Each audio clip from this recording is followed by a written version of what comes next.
Well, a new deal-sharing service helps flyers avoid commercial flights by tapping into the social network. With Social Flights, that's the name of the company, you can fly in a private jet with a group of friends for as low as $400 each and still get similar to first-class service. Jay Darragon is a co-founder and CEO of Social Flights, joins us now from Nashville, the headquarters for this company. Jay, thank you so much for joining us.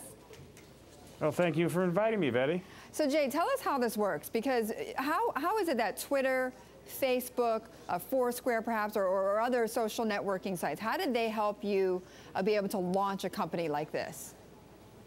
Well, like the news recently has been covering LinkedIn and its evaluation. The fact is LinkedIn has 100 million people and Facebook has 500 million people.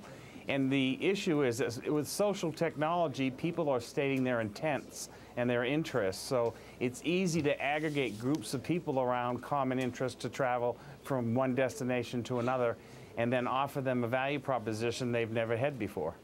Okay, which is basically that they can all gather, all pool their money in to hire a private plane through your website then.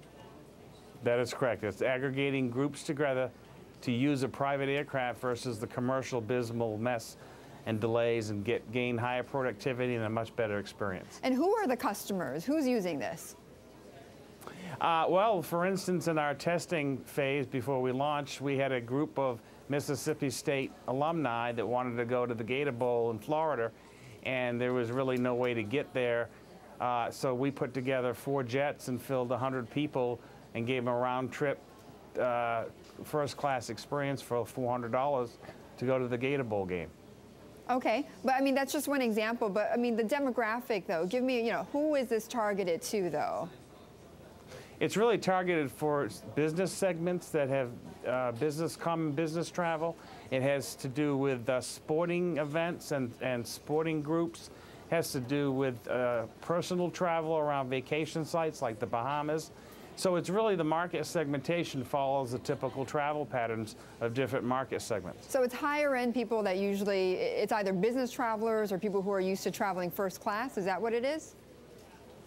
Yes and no. The more people get used to this, it's not necessarily always the first class people, because you can charter a jet with 32 people for $400 or $500 a seat, and that's into the typical airfare rates that go from one city pair to another. But this is in a private jet. Okay, Jay, how do you make money? We make money on a small transactional fee per transaction with the operator of the jet, transaction with the consumer who uses the jet, and then affinity market interest like hotels and rental cars, restaurants, and so forth. All right, and you don't own the planes, do you, Jay? No, we do not own the planes. We basically are the self-aggregating platform that puts people together with common interests to go from point A to point B and use a private jet. You match people together. All right, Jay, thank you very much. Really appreciate it. Jay Darragon of Social Flights.